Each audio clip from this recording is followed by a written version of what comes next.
श्रीमद् भागवत महापुराण स्कंद 8 अध्याय 10। श्री सुखदेव जी कहते हैं, परीक्षित, यद्यपि दानवों और दैत्यों ने बड़ी सावधानी से समुद्र मंथन की भेंट की थी, फिर भी भगवान से विमुख होने के कारण उन्हें अमृत की प्राप्ति नहीं हुई।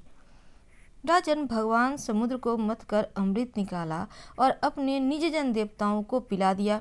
फिर सबके देखते देखते वे गरुड़ पर सवार हुए और वहां से चले गए।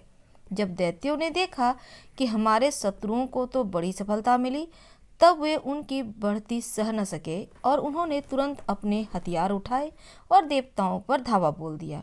इधर देवताओं ने एक तो अमृत पीकर विशेष शक्ति प्राप्त कर ली और उन्हें दूसरा भगवान के चरण कमलों का आश्रय था ही। बस वे भी अपने अस्त्र शस्त्रों से सुसज्जित हो दैत्यों से भिड़ गए। परीक्षित, क्षीर सागर के तट पर बड़ा ही रोमांचकारी और अत्यंत भयंकर संग्राम हुआ। देवता और दैत्यों की वह घमासान लड़ाई ही देवासुर संग्राम के नाम से कही जाती है। दोनों ही एक दूसरे के प्रबल शत्रु हो रहे थे।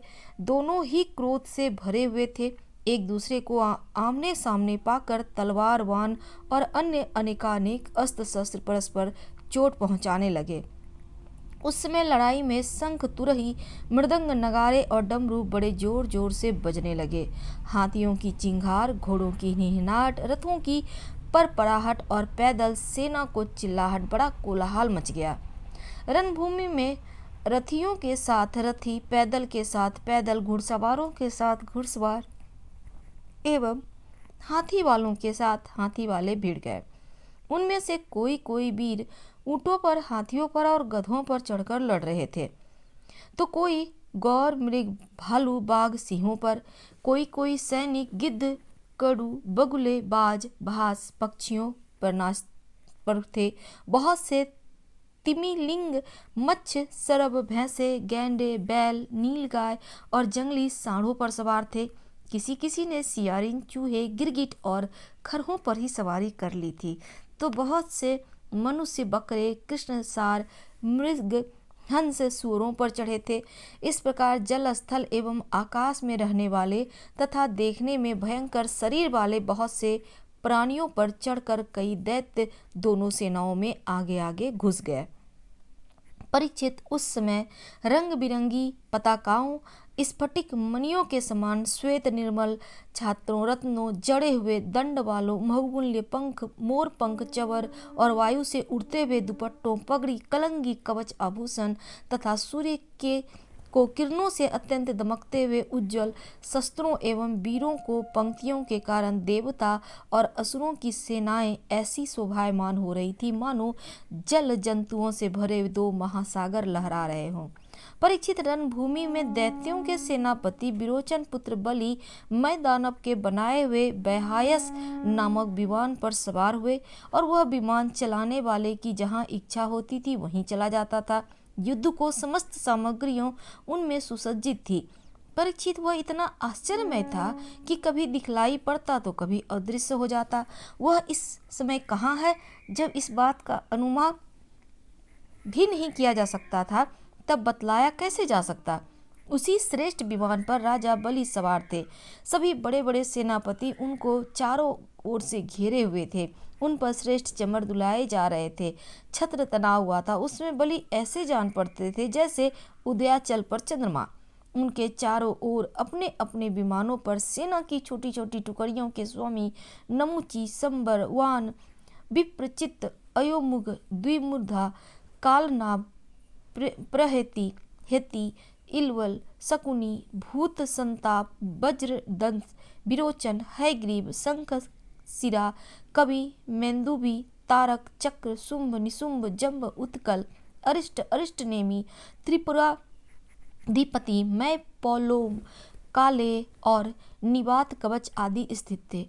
ये सब के सब समुद्र मंथन में सम्मिलित थे, परंतु इन्हें अमृत नहीं मिला, केवल फ्रेश से ही हाथ लगा था। इन सब अपने ही एक नहीं अनेक बार युद्ध में देवताओं को पराजित किया था, इसलिए वे बड़े उत्साह से सिंहनाद करते हुए अपने घोर स्वर वाले शंख बजाने लगे। इंद्र ने देखा कि हमारे शत्रुओं का मन बढ़ रहा है, ये मदोन्मत्त हो रहे हैं और उन्हें बड़ा क्रोध आया।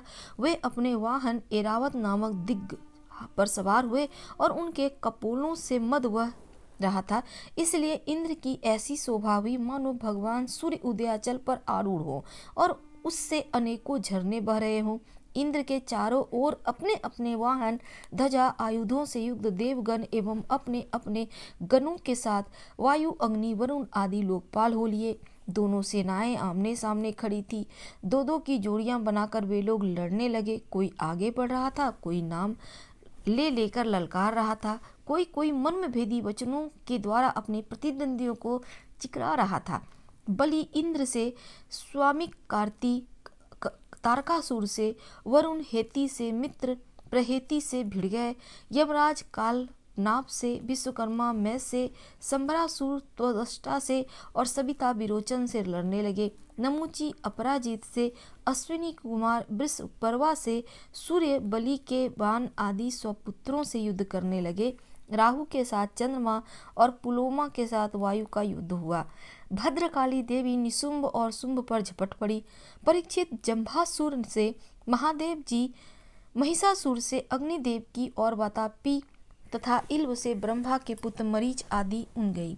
दुर्भ की कामदेव से, उत्कल की मातृगणों से, शुक्राचार्य की बृहस्पति से और नरकासुर की शनिदेव से लड़ाई होने लगी। निवात कवचों के साथ मरुद्रगण, कालेय के साथ वसुगण, पौलोमों के साथ विश्वदेवगण तथा क्रोधवशों के साथ रुद्रगण का संग्राम होने लगा। इस प्रकार असुर और देवता रणभूमि में द्वंद्व युद्ध तथा सामूहिक आक्रमण द्वारा एक दूसरे से भिड़कर परस्पर विजय की इच्छा से उत्साहपूर्वक तीखे बाण, तलवार, भालों से प्रहार करने लगे।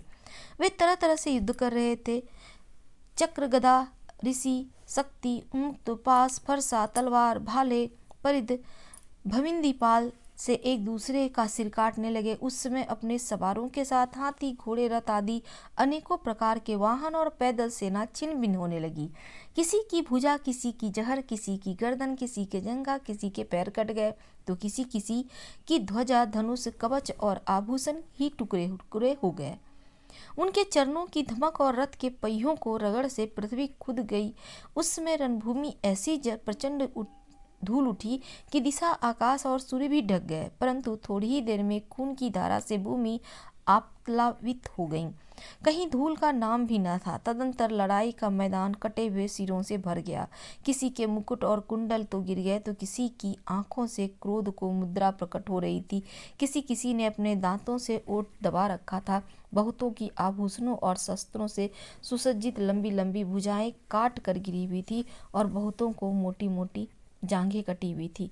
इस प्रकार वह रणभूमि बड़ी भीषण दिख रही थी। तब वहां बहुत से धड़ अपने कटकर गिरे हुए सिरों के नेत्रों को देखकर हाथों से वीरों की ओर दौड़ने और उछलने लगे। राजा बलि ने 10 वाहन इंद्र पर, 3 उनके वाहन एरावत पर, 4 एरावत के 4 चरण रक्षकों पर और 1 मुख्य महावत पर, इस प्रकार कुल 18 वाहन छोड़े। इंद्र ने देखा कि बलि के बाण तो हमें घायल करना ही चाहते हैं। तब उन्होंने बड़ी फुर्ती से उतने ही तीखे भल नामक बाण से उनको बाह तक पहुंचने के पहले ही हंसते हुए काट डाला। इंद्र की यह प्रशंसनीय फुर्ती देखकर राजा बलि और भी चिढ़ गए।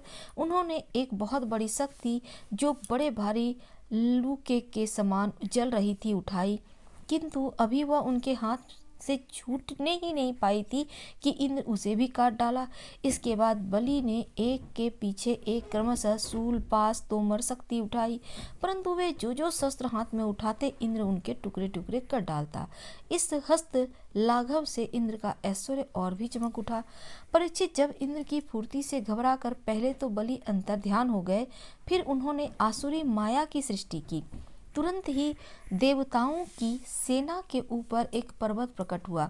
उस पर्वत से दावाग्नि से जलते हुए वृक्ष, टांकी जैसी तीखी धार वाले शिखरों के साथ नुकीली शिलाएं गिरने लगी।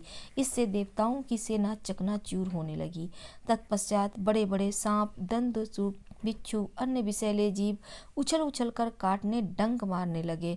सिंह, बाघ, सूअर देवसेना के बड़े बड़े हाथियों को फाड़ने लगे।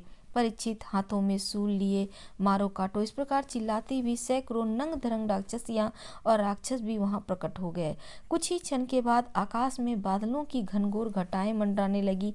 उनके आपस में टकराने से बड़ी गहरी और कठोर गर्जना होने लगी। बिजलियां चमकने लगी और आंधी झकझोरने से बादल अंगारों की वर्षा करने लगे। दैत्यराज बलि प्रलय की अनी के समान बड़ी भयानक आग की सृष्टि की।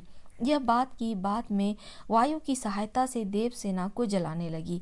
थोड़े ही देर में ऐसा जान पड़ा कि प्रबल आंधी के धपेड़ों से समुद्र में बड़ी बड़ी लहरें भयानक भंवर उठ रहे हैं और वह अपनी मर्यादा छोड़कर चारों ओर से देव सेना को घेरता हुआ उमड़ रहा है।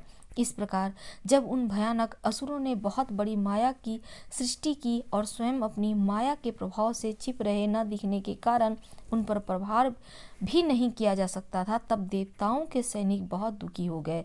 परीक्षित, इंद्र आदि देवताओं ने उनकी माया का प्रतिकार करने के लिए बहुत कुछ सोचा विचारा, परंतु कुछ न सूझा।